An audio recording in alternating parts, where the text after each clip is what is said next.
आज नगराध्यक्ष पदाचा अर्ज आपण भरताय पंढरपूरच्या, काय आपली म्हणजे प्रतिक्रिया? आमचे नेते प्रशांत मालक परिचारक समाधान दादा अवजाडे साहेब, आमचे भाजप पक्षातर्फे मी आज नगराध्यक्षाचा अर्ज भरलेला आहे. तर स्वच्छ पंढरपूर, चांगलं पंढरपूर हेच आमचं ध्येय आहे. भाजपकडून तुम्हाला उमेदवारी मिळालेली आहे. पंढरपूर शहराच्या विकासासाठी खूप मोठ्या योजना भाजपच्या माध्यमातून राबवल्या जाणार आहे. अशा वेळी या शहरातील माता भगिनी तुमच्याकडे आशेने पाहतात. काय विजन आहे पंढरपूरमध्ये? ज्या योजना उपलब्ध असतील त्या आम्ही सर्वांसाठी त्या उपलब्ध करून देणार.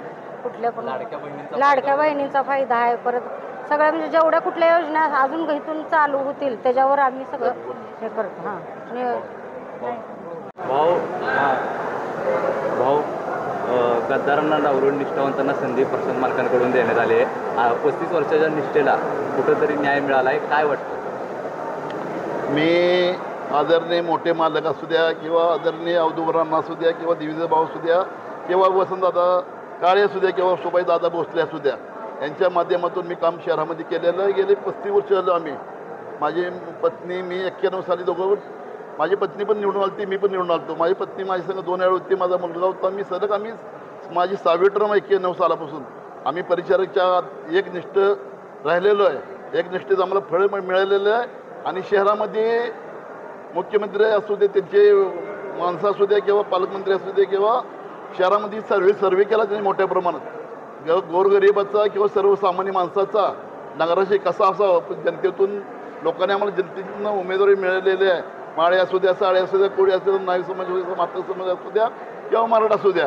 मी माझं आडनावच आहे भोसले शिरसाट, की मला जातच नाही कुठली. मी कोळी समाजात जरी असलो तर सर्वसामान्याचा माणूस आहे. माझे वडीलसुद्धा नगरपालिकेमध्ये पकडीने पाणी पंढरपूर स्वच्छतामध्ये मुतारी धुवायचे, संडास धुवायचे माझे वडील. माझे सासरेसुद्धा नगरपालिकेमध्ये शहरासाठी मोठं त्यांचं योगदान आहे. आमचे शिरसाट कुटुंबाचं आम्ही 35 वर्षात माझी पत्नी, मुलगा सर्व आम्ही आमचं आयुष्य ही जनतेसाठी आहे. आम्ही जिवंत राहणार जनतेसाठी, मरणार जनतेसाठी. करोना काळामध्ये आम्ही वर गेलो, माघारी आलो. जनते स्मशानभूमीमध्ये आपल्या आई वडिलांना कोण धन देत नव्हते. माझे तुम्ही फोटो बघा. स्मशानभूमीत जायचो मी, मास्क तोंडाला लावत नव्हतो. स्मशानभूमीत जाऊन वारलेले वडीलधारी माणसं असू द्या किंवा जवान असू द्या, त्यांचे धंद्याचं काम करायचो. करोना काळामध्ये त्याला दवाखाने मी न्यायचो. महापुरामध्ये मी 5,000 लोकांना जेवण देतो. किंवा नगराध्यक्ष मी आता जे आपण म्हणतात, आपण आपल्या नगराध्यक्ष साधनात आहे भोसलेंनी 7 वर्षामध्ये कामं केलेले ही राहिलेलीच.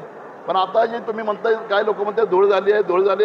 अरे बापरे, धूळ म्हणजे मोठ्या प्रमाणात अतिवृष्टी झालेली आहे. शहरामध्ये पाऊस मोठा, आपल्या महाराष्ट्रामध्ये मोठ्या प्रमाणात पाऊस झालेला आहे. तरी आता त्याला आपल्याला शहरामध्ये मोठ्या प्रमाणात कामही करायचं आहे.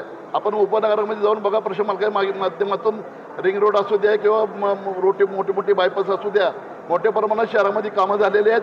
आता सुद्धा आपल्याला शहरामध्ये काम करत असेल तर आपल्याला केंद्रामध्ये आपण बघतो घरकुल योजना असू द्या, आपल्याला दवाखान्यामध्ये गोरगरीब माणसं किती जर मरायचे, मोदी सरकारच्या माध्यमातून, भाजपच्या माध्यमातून